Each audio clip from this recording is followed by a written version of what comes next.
meteorologist Emily Acton for your first alert. Live from Augusta, you're watching News 12 at 6 o'clock. There were some severe thunderstorms warnings that just expired before we came on the air this evening. Looking at the First Alert radar network, it looks like more storms are possible. Good evening, I'm Hallie Turner, and we're going to take things over to First Alert meteorologist Mikkel Hannah-Harding. And Mikkel, I won't lie, I love the rain, and I never took a nap yesterday, but it did feel slightly cooler. So what are we looking forward to this evening? Definitely cooler out there again for today because of the clouds, and also look at more rainfall chances in the forecast. We'll talk about it coming up. Food insecurity around the CSRA continues to be a growing issue, and now there's a mobile food truck here to help fight hunger. Augusta is known to have multiple food deserts. The U.S. Department of Agriculture says that's when people in urban areas have to travel more than a mile to a grocery store for fresh food, and 10 miles for rural areas. Now there's another local solution hoping to help combat a lack of fresh food, a mobile food market called the Stop Food Truck. Elizabeth here joins us live in the studio now. Elizabeth, you had an exclusive look at that truck today and the new initiative. So how is this new initiative helping our community in more ways than one? The Wheel and the Stop food truck are going round and round all across Augusta. Today they were parked in Grovetown and saw over 50 people come by between 10 and 2. The goal is to make fresh food available to more people in the river region who can't easily access a grocery store, but also for farmers who can't get their produce to the market. STOP stands for the Sustainable Tasty Outreach Project. The mission of this mobile farmers market is to connect local farmers with new customers and make their produce more accessible. All of the produce you are seeing has been harvested in the past 72 hours. Carolyn Henry, owner of STOP, says this is their way of bridging the gap between farmers and people's table. Farmers, they're farming. They cannot get out to reach the community, or they have limited time to reach the community, but they have lots of good valuable produce that should be offered to the community, and not everybody can get to the farmers markets during the time. So what better way to promote it than to take it right to the neighborhoods? One urban farmer tells me this is just the beginning. Coming up all new tonight on News 12 at 11 o'clock, we're giving you an inside look at what comes next and how you can get them to visit your area. What an awesome thing to do. Thanks, Elizabeth. The Richmond County Sheriff's Office says one person is dead after a shooting early this morning on Acapulco Drive. Deputies say they responded to a call of shots fired around 12:46 this morning. When they got to the scene, they found one male who had been shot at least once. They say the man was taken to the hospital, and the coroner's office said he was pronounced dead around 1:23 at Wellstar NCG. An autopsy has been scheduled. And it's been a day since cybersecurity outages brought down thousands of global businesses, airlines, and even our own studios here at News 12. The effects are still lingering at the Augusta Regional Airport, with 4 canceled arrivals and 3 canceled departures. Today, Christian Benavides has more on the latest impacts to airlines and healthcare systems. Computer systems are slowly getting back up and running, but for the tens of thousands who are left stranded at airports nationwide, it could be a long weekend of trying to get home. Just ask Sandy Trim Autry in Portland. I have no idea. I do know that there's 4 or 5 airports on the East Coast I go to, so I think my odds are looking pretty good. Odds are not looking so good for this woman in San Antonio. You might not be back till Monday. I'm like, Monday? Vacation's over. I was here to see my nephew in the Air Force, but now I'm ready to go back home. The computer outage didn't just impact airports. The programming error that hit Austin-based CrowdStrike in the early hours on Friday brought down the operations of banks, news outlets, and healthcare providers, whose dependence on electronic medical records left some doctors and nurses paralyzed. We do everything on our computers now. So when that goes down, we have to revert back to paper charting. New York's Memorial Sloan Kettering postponed all procedures requiring anesthesia. Atlanta's Emory Healthcare delayed certain types of surgeries, and Seattle Children's Hospital temporarily closed its outpatient clinic. George Kurtz is CrowdStrike's CEO. We'll do the hot wash and how this happened and ensure it doesn't happen again. The disruption is likely to ripple through the weekend and now raises questions about a computer network so vastly dependent on a single company. Christian Benavides, CBS News. Microsoft says 8.5 million devices are running its Windows operating system, and they were all affected by the outages. That includes everything from businesses to even billboards in Times Square. As you can see on FlightAware's misery map, the airlines are coming back, except Hartsfield-Jackson in Atlanta, the world's busiest airport, where delays and cancellations are still impacting travelers. And July is National Minority Mental Health Awareness Month. Here locally, it's the 3rd annual Mentally Wealthy Summit, which took place at the Richmond County Public Library today. Mental Health America says Georgia ranks 48th in the nation for access to mental health care.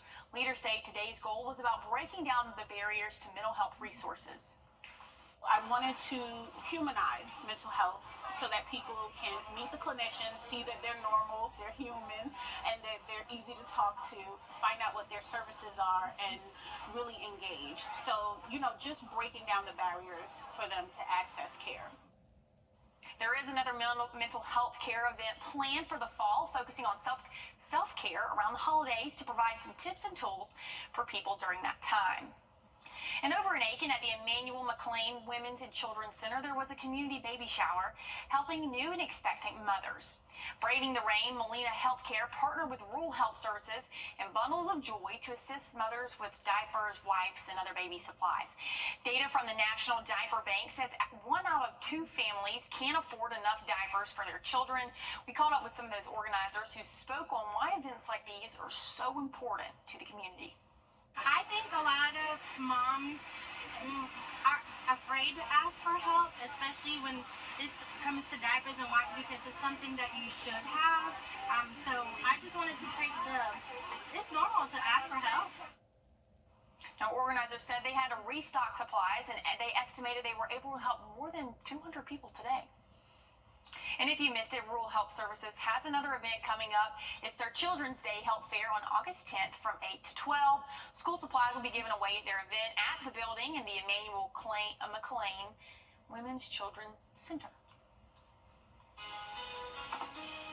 And former President Trump held his first rally nearly 2. Goodness, ripe for the picking. Hand-breaded chicken, perfect for dipping. Ice-cold lemonade, handcrafted for sipping. Summertime is goodness time, especially at Hardee's. Nearly 2 weeks after Hurricane Beryl hit Houston, more than 2 million people have their power back, and 22 deaths were reported from the storm. Thousands are still without power after the week ago after the Category 1 storm made landfall on July 8th. Today, the utility company says over 1,000 people with severe damage to their homes are still in the dark. And former President Donald Trump and Continue to see elevated rainfall chances and those cloud cover levels stay increased.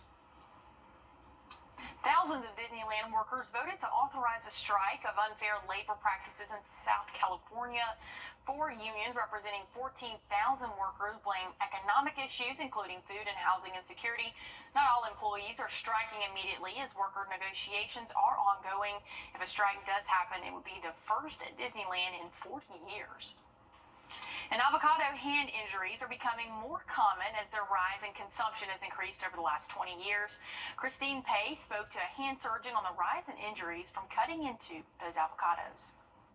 Delicious ripe avocados. We hate to love them. They're nutritious, but they're also expensive.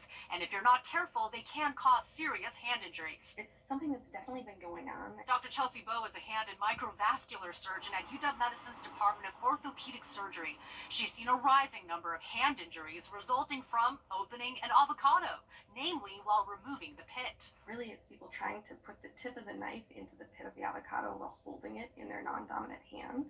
And then that tip of the knife will slip off that pit, go through that soft flesh of the avocado, and then impact their hand underneath it. She estimates she and her team see 15 to 20 avocado hand injuries a year, and that's at UW Medicine alone. That's a huge underestimate because there are so many that get treated in the community. It's no wonder she's seeing more cases. The U.S. Department of Agriculture says avocado consumption tripled in the last 20 years.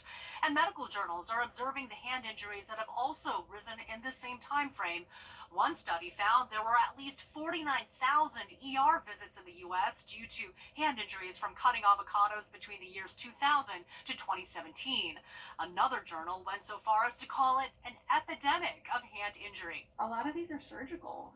These aren't just little cuts that we sew up in the emergency department. Some of those deeper structures that are injured, they need exploratory surgery to evaluate and potentially repair. The point is, this can be prevented. Here is how it's recommended to cut into an avocado safely. You should put the avocado on a board and not hold it in your hand, then get a knife and just slice around through the pit. Again, make sure it is away from your hand so you don't cut yourself. And then open it up. What you don't want to do is whack the pit with the knife like that and then twist it away. That is one of the most dangerous things you can do.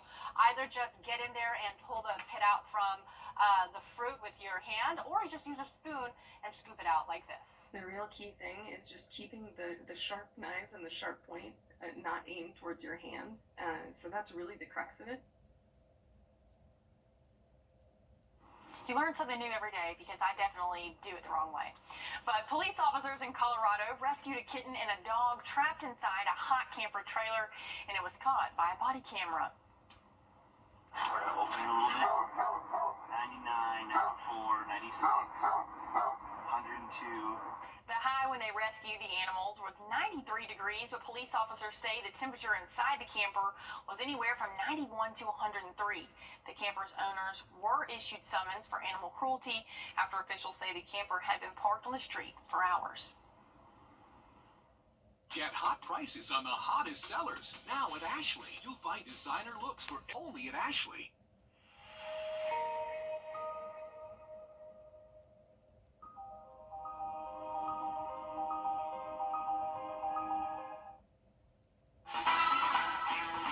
On your sideline. There is no question the WNBA has shattered and set new milestones for the league this year. Sold out games, TV viewers, record number of jerseys sold, and all-star votes. Washington County's Alicia Gray reaped the benefits of that and made them count last night. The Atlanta Dream standout made history, becoming the first player to win both the skills challenge and three-point contest in the same year, in the same night. In the final round, she completed the skills challenge course in 32.1 seconds. Her time, 2.4 seconds better than the Mercury's Sophie Cunningham. The WNBA vet looked like a rookie in the three-point contest. The Dream Guard dropped 22 points by winning both contests. Gray takes home $115,000, which is 62% of her 2024 WNBA salary of $185,000. She may even have some leftover to treat her teammates.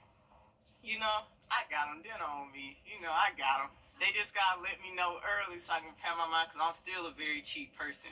But, you know, for my team, yeah, they gotta plan it. I'll just pay the bill. And when I know, like, something's on the line, I mean, you gotta lock in. I mean, but that's just the type of person I am. Like, I take competition very serious. Like, I'm a very competitive person. I want to win in everything. This All-Star Weekend is a little different than years past. The All-Star team is facing off against Team USA. That's tonight at 8:30. The WNBA will take a break through the duration of the Olympics. In just a few weeks, you can catch the Harlem Globetrotters live on Beach Street TV. The Globetrotters are holding a historic residency at the American Dream Amusement Park in New Jersey. It's been over 40 years since the Globetrotters have been live on television in 40 years. Have never seen them in person, though. Miguel?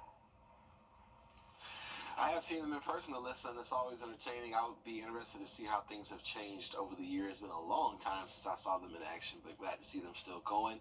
We are tracking some rainfall across the area. You can see a really widespread batch of light to moderate rainfall now, kind of pushing in from the south and west, moving towards the north and east, and also tracking some heavy rainfall up there around Clarks Hill Lake for Wilkes, Lincoln County, also portions of McCormick County right now. So we'll continue to see rainfall chances off and on through this evening. I would recommend having the rain gear with you if you have any outdoor plans.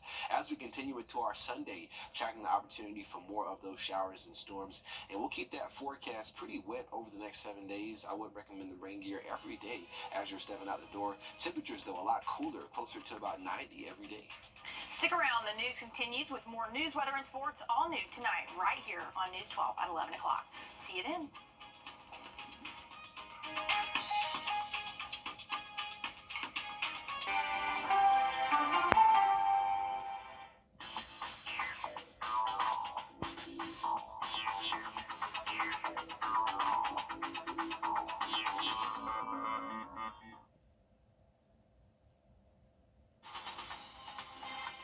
live from Augusta.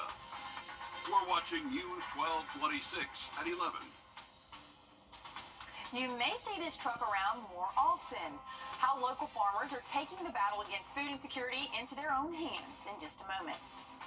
Good evening, I'm Hallie Turner. Storms roll through again tonight, Mikkel, And for those getting up for church tomorrow morning, will they need an umbrella? What will they need tomorrow? You know, I get up super early for church, Mikkel, so kind of tell me, what do I need as I'm headed out the door tomorrow?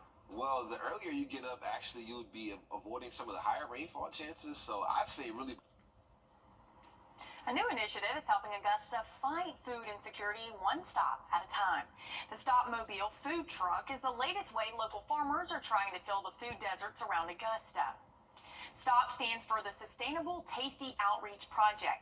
The mission of this mobile farmers market is to connect local farmers with new customers and to make their produce more accessible. As Elizabeth Hunter tells us, it's just the beginning. This food truck is driving a two-way street with a twist. We said we're going to make it mobile and go out into the community to promote the local farmers that we have here in the CSRA. Not only does STOP bring fresh produce to people who might not have access, but it brings a new way to take farmers' produce to the community when they can't themselves. If there are any farmers out there who want to put their produce out and they don't have the opportunity to do it, we'd love a partnership with them. The mission is really to get fresh fruit and produce to the people. Henry says all produce comes within a 50-mile range. Profits go directly into the farmer's pocket. But one urban farmer says he just loves being able to help others stay healthy. I feel happy because I know they're good stuff. They're all organic, homegrown. I know what I'm putting into it. Ichere says with rapid produce growth and not enough time to get it to the market, STOP is the perfect option. We sold well. They came out. They greeted us as we unloaded. Really did their grocery shopping here with us today. The fresh produce is also used to make meals inside the truck. We source locally and then we add global flavors. This week we're stopping in Asia. Last week we were in Italy. With new fruits, vegetables, and dishes every weekend, Ichere says there's always something new to try. I encourage people to eat healthy. You know, come out, get this stuff, and you will feel the taste of it. It's different from what you get from the store. In Grovetown, Elizabeth Hunter, on your side. If you missed the food truck today, you won't have to wait long to try it in the future. The next place it is expected to be is at the Augusta Municipal Building on Friday from 11 to 2. And the Richmond County Sheriff's Office says one person is dead after a shooting early this morning on Acapulco Drive. Deputies say they responded to a call of shots fired around 12:46 this morning. When they got on scene, they found one male who had been shot at least once. They say the man was taken to the hospital, and the coroner's office says he was pronounced dead around 1:23 at Wellstar MCG. An autopsy has been scheduled. And we're a week away from the USA Cycling Masters and Junior National Championship criterium at the Augusta Common, and that may impact your weekend plans. It will be all day from 4:30 in the morning to 7:30 in the evening on July 28th. Multiple roads will be closed in downtown Augusta, and they're listed out right here. Ooh. Let me slide on over here. Over at the Aiken Emanuel McLean and Women's Children's Center, there was a baby shower helping expectant and new mothers. Braving the morning rain, Molina Healthcare partnered with the Rural Health Services and Bundles of Joy to assist mothers with diapers, wipes, and other baby supplies. Data from the National Diaper Bank says about 1 out of every 2 families can't afford enough diapers for their children. And we caught up with the Rural Health Service organizers who spoke on why events like these are important to the community. I think a lot of moms are afraid to ask for help, especially when this comes to diapers and wipes, because it's something that you should have. So I just wanted to take it's normal to ask for help. Organizers said they had to restock supplies and estimated that they were able to help more than 200 people today. Now, if you missed it, Rural Health Services has another event coming up. It's their Children's Day Help Fair on August 10th from 8 to 12. School supplies will be given away at the event at the Emanuel McLean Women's Children's Center. And July is National Minority Mental Health Awareness Month. Locally, the 3rd annual Mentally Wealthy Summit took place at the Richmond County Public Library to address minority mental health, and it had good reason to do so. Mental Health America says Georgia ranks 48th in the nation for access to mental health care. Organizers say today's goal was about breaking down the barriers to mental health resources. I wanted to humanize mental health so that people can meet the clinicians, see that they're normal, they're human, and that they're easy to talk to, find out what their services are, and really engage. So, just breaking down the barriers for them to access care. There is another mental health event planned for the fall, focusing on self-care around the holidays to provide some tips and tools for people at that time. Well, thank you, Hallie. We do have some more rainfall to get through for tomorrow. We'll look at that coming up after a short break. When you visit or work with Parker's Kitchen, your support makes a difference. You've helped us rank as Best Workplace in America. None of this happens without you. Thank you. For the content of this advertising. Rapper Sean Kingston and his mother are facing federal charges in connection to a possible $1 million fraud scheme. The two appeared in federal court yesterday after a grand jury indicted them earlier this month. They are accused of defrauding victims of luxury vehicles, jewelry, and more. Kingston's indictment comes on top of a 2-year probation sentence for trafficking stolen property. And thousands of flights have been canceled today across the country. This was a scene in Atlanta as people were waiting for their flights. Elise Preston has more on how the CrowdStrike computer issues are continuing to impact the nation. Long lines, piles of luggage, and travelers pushed to the limit. You might not be back till Monday. I'm like, Monday? Millions of passengers feeling the fallout today of the largest IT outage in history. The CrowdStrike software meltdown. This is all luggage from people, flights canceled or waiting for a different flight. It's been stressful. From Malaysia to Mexico, Europe and the U.S., flyer frustration builds as airlines struggle for a second day to get online.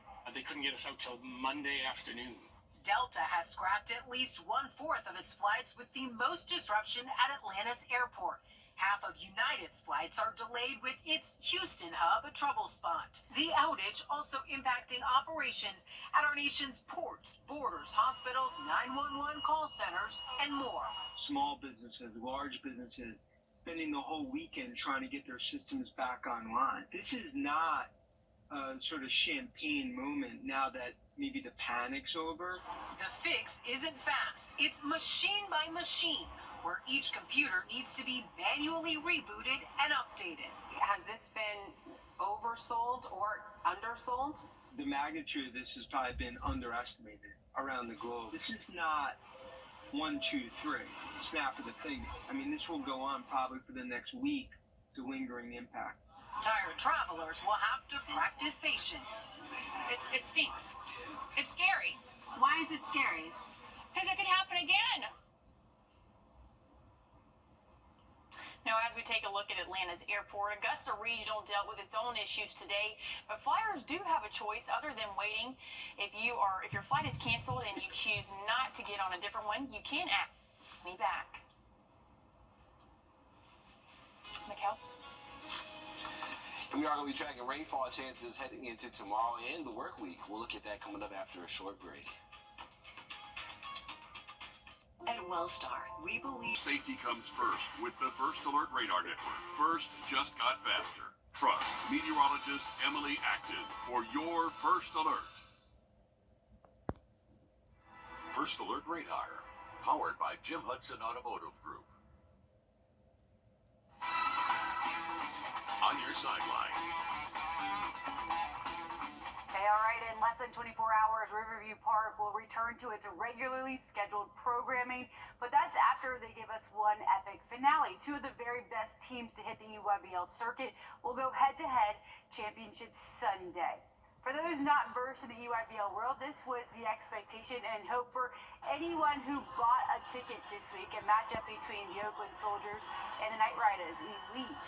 To catch you up, the Oakland Soldiers feature AJ DeBanza and Tyron Stokes. They are the top prospects in the national classes of 2025 and 2026, respectively. But you could argue that Cameron Boozer from Knight Riders Elite could swoop the top spot defending on Sunday. Boozer is ranked number 2 in 2025. He's joined by his brother Caden and 5-star forward Caleb Wilson, who could smother the Soldiers' offense. Both carry identical 7-0 records heading into their 11:30 tip time. An Atlanta Dream standout and former Washington County Hooper has made history. Alicia Gray became the first player to win both the skills challenge and three-point contest in the same year. In the final round, she completed the skills challenge course in 32.1 seconds. Her time, 2.4 seconds, better than the Mercury's Sophie Cunningham. The WNBA vet looked like a rookie in the three-point contest. The Dream guard dropped 22 points by winning both contests. Gray takes home $115,000, which is 62% of her 2024 WNBA salary of $185,000. She may even have some left over to treat her teammates. You know, I got them dinner on me. You know, I got them. They just gotta let me know early so I can prepare my mind, because I'm still a very cheap person. But, you know, for my team, yeah, they gotta plan it. I'll just pay the bill. And when I know, like, something's on the line, I mean, you gotta lock in. I mean, but that's just the type of person I am. Like, I take competition very serious. Like, I'm a very competitive person. I want to win in everything. Gray has always aspired to inspire the next generation, previously holding basketball camps in Sandersville, reaching a personal milestone in the midst of a record-breaking WNBA league season. You couldn't dream up a more perfect reminder of why she started playing in the first place and the advice she picked up along the way. Just stay true to yourself, continue to follow your dreams. Don't let nobody steer you off the path of following your dreams, because, I mean, you're in control of your destiny. I mean, you're going to have haters and doubters, but you got to believe in yourself. This All-Star weekend is a little different than years past. The All-Star team is facing off against Team USA. WNBA will take a break through the duration of the Olympics. In just a few weeks, you can catch the Harlem Globetrotters live on Peachtree TV. The Globetrotters are holding a historic residency at the American Dream Amusement Park in New Jersey. The event will start at 7 p.m. on August 18th. On a baseball, Braves got back to work from their All-Star break, making up a rainout from Friday in Game 1. They pushed it to 10 innings. Ozzie Albies hit a sac fly to save the afternoon, lifting the Braves up 3-2. In the second, despite 4 homers, 2 by Ozuna, Bryce Elder gave up 6 runs in 5 innings, 4 coming in the second. Braves go ahead and split the day. Something I've done this year, and I've done a better job this week of it, or try to do a better job, is sort of manifest seeing myself holding the trophy before I go to sleep every night, envisioning myself holding that trophy on 18, walking out to the crowd and being congratulated as Open champion. Well, he's going to need it come his tea time. Here's a look at the leaderboard. Talk about having a few on your tail. He's got 6. And if Henley, Burns, and Lawrence all have about the same day they did in round 3, Billy Horschel will be in dangerous territory. Well, thank you, Alyssa, for those sports updates. As far as rainfall, we did see a little over 0.2 of an inch of rainfall in Aiken and almost half an inch of rainfall in Augusta for today. So we'll look at the possibility of more rainfall to come when we get back. Key West celebrated a much tamer version of Running of the Bulls, with a unique twist as participants were dressed to resemble Ernest Hemingway. They don't run, instead they walk through the streets with life-size wooden bull replicas on wheels. It's part of the annual Hemingway Day of celebration honoring the legendary American author who lived in Key West in the 1930s. You know, I have a friend that actually has done the Running with the Bulls before, but like they don't look like that. They're the real thing. Like actually. Yeah, it's kind of odd. Key West or? No. Like in, I guess it was Spain, right? Yes, okay. Yes, he went in Spain, so. Yeah, I would not. Couldn't tempt me. Yes. I don't have much to say, guys, but great. As far as looking at the flash flood risk for the upcoming week, or the weekend into next week, we do have the threat of some heavy rainfall at times. Right now, not seeing too much of that. Starting to come to an end for tonight, but more rainfall possible in the forecast as we head into tomorrow, and looking pretty soggy even through next week. Thanks for joining us. The news continues tomorrow morning. We'll see you then. Have a great night.